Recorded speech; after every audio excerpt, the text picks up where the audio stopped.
งเด้แพงเด้ลูกเอ้าบัดเมียเจ้า7 คนเด้สินอนน้ำไผกะนอนน้ำอีพอหันตี้อ้าวดีได้ลูกดีดีพ่อมักจังสิสุดยอดโลดนี่มีกอกสิหัวนี่ไปเขาไปนอนพุ่น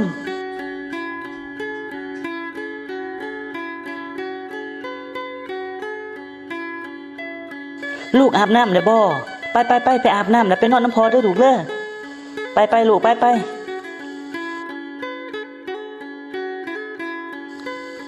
สบายดีนั่งเส้นนั่งน้อง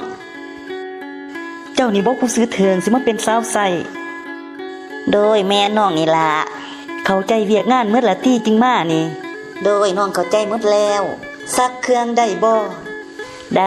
ด้เบิดบ่ว่าแต่ซักเครื่องดอกซักเว้าก็ได้ห้วยแนวนี้พวกกูสิปลอดภัยอยู่บ่ได้หมายความว่าแนวนั้นหมายความว่าพาเด็กหน่อยแล่นวาวหั่นนะคันสันก็แม่นตกลงเป็นคนใส่เอื้อยเลยแต่ว่าโดยเอื้อยให้น้องเริ่มงานเลยบ่มื้อนี้ก็เริ่มเลยรู้แล้วคันเริ่มเลยก็อัดกระเป๋านี่เอาไปเมียนแล้วก็เอาน้ำมาให้กินเด้ออ้าวคือเฮ็ดแนวนี้ก็แนวว่าเอื้อยให้น้องเป็นคนใส่ก็แม่นอยู่แต่คือเฮ็ดแนวนี้แล้วเอื้อยจ้างน้องมาหยังล่ะก็จ้างมาเป็นคนใส่ก็ถูกแล้วเด้นี่เอากระเป๋าไว้ๆแล้วก็เอาน้ำมาให้น้องกินไปมันบ่แม่นแนวนั้น